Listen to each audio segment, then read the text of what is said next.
Okay, so we have an order that we're going to solve for milliliters. It says order Tylenol 0.325 grams by mouth every 4 hours as needed for pain.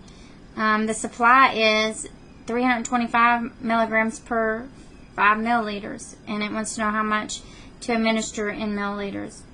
So I'm going to take my order, which is 0.325 grams, and I'm going to set up my conversion. And this is dimensional analysis, how I'm setting it up. If you use the formula method or ratio proportion, be very, very careful, because sometimes we need to add needed conversions.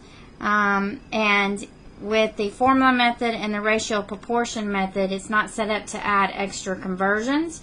So sometimes you tend to make an error. So just be very, very careful. But I use dimensional analysis every time just because it's a habit forming and it helps me avoid that error.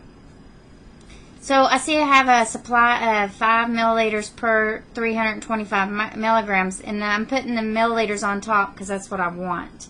So I have the 5 milliliters over the 325 milligrams. And here's what I was talking. We have the order, the supply, but the grams and milligrams don't reduce. So I know I need a needed conversion, so I'm going to add one more. I know that for every 1 gram it equals 1,000 milligrams. Grams on top, so I need it on bottom. Milligrams on bottom, so I'm going to put it on top.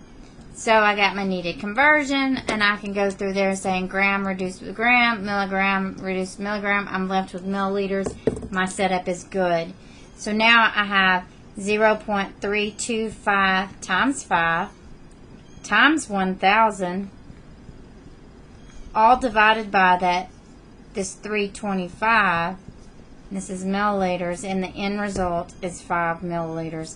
Just so happened to work out. Doesn't always happen that way, guys, but it did in this case.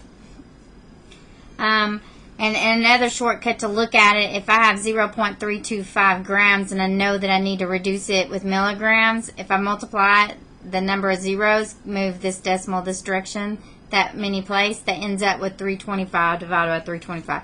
That is a shortcut. I'm not saying you have to do it. Okay, so let's look at example 2. Example 2 says I have an order of 375 milligrams, and they're going to take it by mouth 3 times daily. And then the supply is 250 milligrams per 5 milliliters, and again we're wanting to know how much to administer in milliliters. So if I'm wanting milliliters as my end result, I'm going to put it on top, and I have 250 milligrams. These two go together, guys. Please don't separate them. My units reduce, so there we go. We have 375 times 5, all divided by 250, and it gives me milliliters. And after I multiply these two together and then divide by the bottom, I'm left with 7.5 milliliters.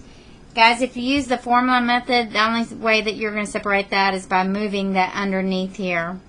You could do that. Just be careful, okay? And again, this is dimensional analysis on both of them.